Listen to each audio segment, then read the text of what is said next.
I'm not sure what exactly Megan wanted, but I just jotted down where I started from and where I sort of went and where I am now.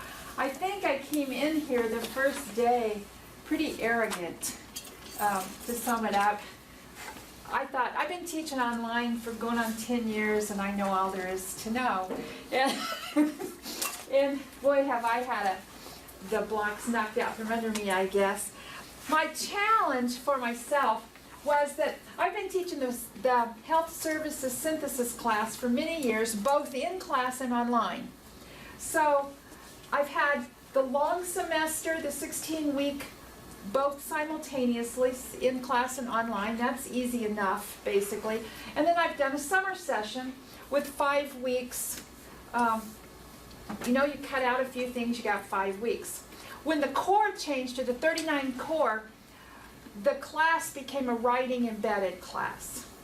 So now what that has consisted of is not only 30% of the grade being writing, but a lot of assessment piece. So they turn in their topic, they get it assessed, they get feedback. They do an annotated bibliography, they get feedback. They do a rough draft, they get feedback, and they do a final paper, which they get feedback, along with discussing all the current events topics in healthcare. So now all of a sudden and again, that works pretty well in the 16 weeks, although I always tell them that it's a 22-week class because we just, there's so many topics out there. So now I'm challenged with putting that in a 5-week session, which if anybody's looked at the calendar lately, is really 4 weeks and 2 days. So, yes, I came in arrogant and in a panic, but I've sort of processed through it.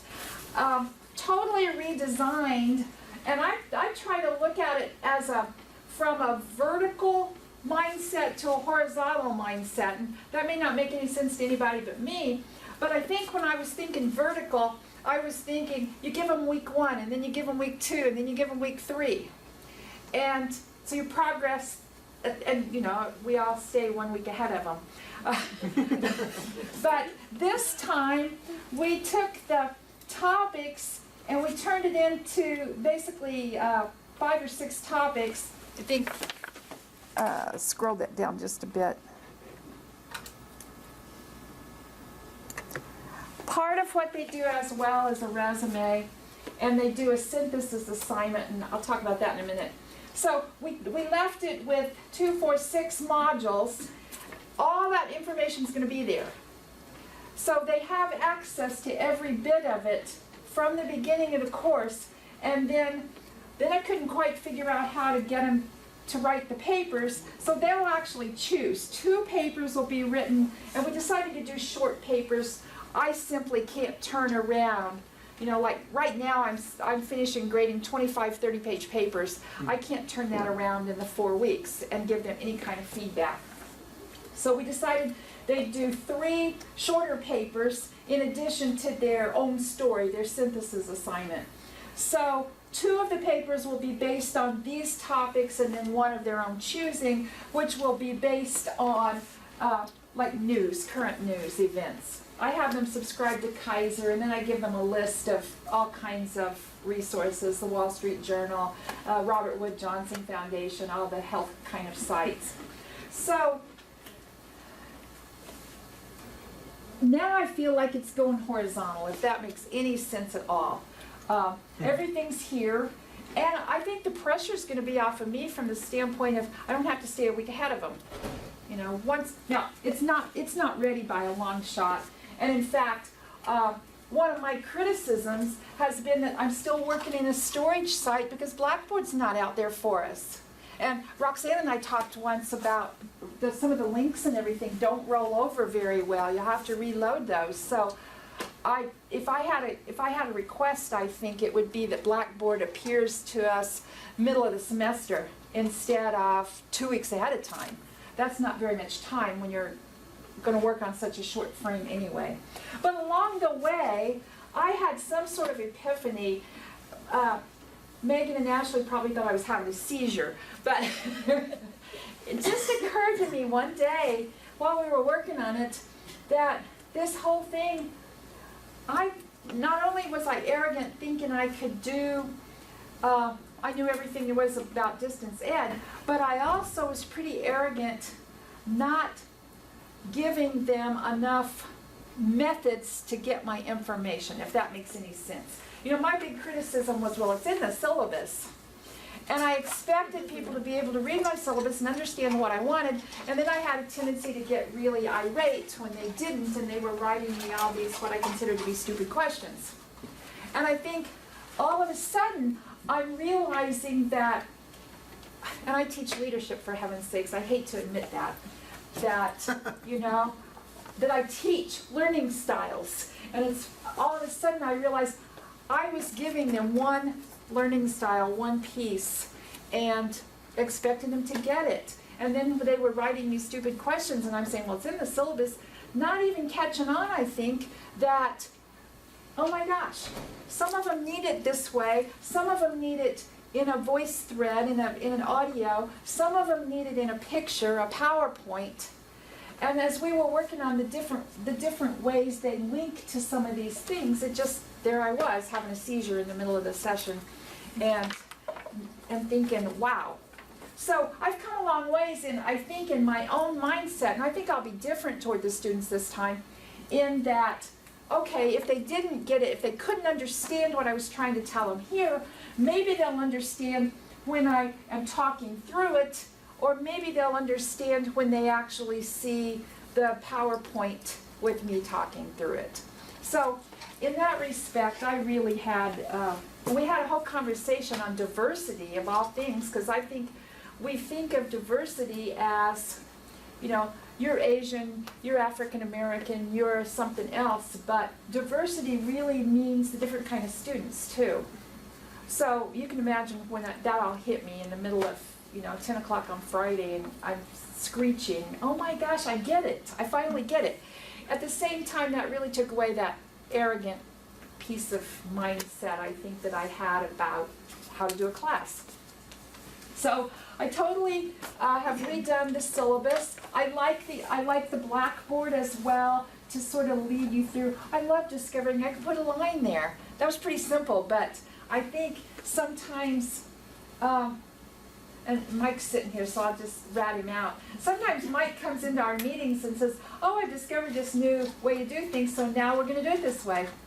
And so we all learn to do it that way, but we don't really learn the finer details of it. And, you know, for me it was as simple as learning to put a line there. I was like, nobody ever taught me that. And so just to You want to walk us through Yeah. each of the tabs, So- even though it's not fully. So, yeah, it's not fully completed, but I like the idea of just changing the name of the tabs, for starters. I mean, you know, wow, I renamed something. So they'll go here, and they'll be able to go right to the link where I have them subscribe to the Kaiser website. And let's see, can I go back? You have to close that tab. Actually, you see there's a. Oh, right here? No, not that one. Sorry. See, I'm getting too much. No, that's okay. This thing is out of your way. That's why you couldn't really see it. Let me move it away. So, there you go. Okay. The old discussion board, I'm calling it a communication board. What a concept. I'm not using it for anything except an area to communicate with each other and or with me, and I've made sure that if they want to discuss something, you know, more personal or a private concern, they need to email me. But if they're just going to talk to each other, I didn't call it a discussion board. They're not getting any points for it. It's just an area that's there. A second place to subscribe to Kaiser, and that's just a good example, I think, of, well, if they didn't get it here, they'll get it down here, hopefully, or they can get it here. And in fact, Megan even had me put a link in here so that, you know, theoretically they're reading down through the Word document and they could get it. Then the learning modules are each... How about the assignments? You Oh, I can got to show come them back to each- that. Oh, okay. I got to come back to that. So each of the modules is going to have, I learned to use VoiceThread, by the way. I'd never used VoiceThread because Mike tells us to use something else. That's just my preference. It was just, but again, I think it was sort of an epiphany. It's like, wow, I'm not locked into one particular thing. And I did talk about Mike a lot from the standpoint of, he comes in and says, oh, we're gonna use this. It's like, okay, you know, I didn't know the difference. And just to discover how many other things were out there. So I'm sort of actually gonna wind up using several methods, I think, because I realized that VoiceThread's easier for some things, the Panopto's easier for some things, Camtasia is easier for some things, depending on what you want to do. And I think I was just locked into, at the beginning of the year, they said, okay, we're going to use this. So in that respect, they'll have just a short overview of the contents of the module, and then lots of all my information, either Word documents, links to things. So I will do that for every, and that's where I'm just not quite there yet. The reason why it's showing there is because it's a private group. So you can just click on continue and close that. It should show your slide. Or then it will ask you to log in. Okay. Just click on the first link. Right here? I hope they will connect you. Okay. Yeah. So now if you go back to where your Blackboard site is, can you see that? Yeah, click on Yeah. that. Okay. And it's still, maybe click on close. Let's see. Okay. Yeah. Then this is where I'm still challenged, I think, on simply the mechanics. Right. Some of it would go by so fast. Why don't you show that underneath how you prepare students to join this page. On the right-hand side, the bar, and just roll down a little bit, scroll down a little bit and show them how you Oh, okay. prepare students. And again, I don't know that I could do this by myself yet, but Megan set up a link so that they will actually subscribe, and they can do that here, or they can do each time, or they could actually do that from the welcome page right here. And she left that so that when they subscribe, they don't get anything except the things for this group. If we go back to then the submit assignments, this is the synthesis paper. Now, one of my concerns is, and I'll take any help I can get, I feel like this is sort of hidden at this point, where I think I'd like somewhere right here, because it doesn't look like this is an assignment. Does that make sense? Well, your link says submit assignments. I think that's pretty clear. Yeah. I mean, you could probably change the color or something to make it stand out, but I think that, again, this is for upper level, right? These are formula level students. Submit assignments, I think they should be good to go with that. At some point, we have to expect them to take some initiative to do the work, to check out the website, to do all of those And kind I of think things. that's Too where much my hand-holding personal is- arrogance came in. You're big kids. You ought to be able to do this work based off of this, and then to realize, but they're busy, they're in a different world than I am in terms of the texting and the But electronics. then I think submit assignments is clear. Is it, I also think. What do you guys think? This is the feedback time. So what? So by Ethel. Is this where all assignments are listed? yes. Oh, I just call it assignments. Yeah. And then they know it's just So, assignments. so there's the synthesis paper, there's, paper 1. Does the synthesis paper come first, or is it the last? Yes, it's the very first thing they do. So it is in the right order? Yeah. Yeah. Are these assignments linked to the learning modules? Like, is this paper, like, it's like all the modules put together, or is, like, some of these papers, are they linked to, I don't know. They're not necessarily linked. Okay. Let me take a look at the syllabus, actually, where I described each one instead of just describing them on page 5. So I gave them each individual. 1 and 3 are pretty much the same. 2 is the one that was different, that was really a topic of their own choosing. And so in other words, in this Affordable Care Act will be all kinds of current articles and resources, basically.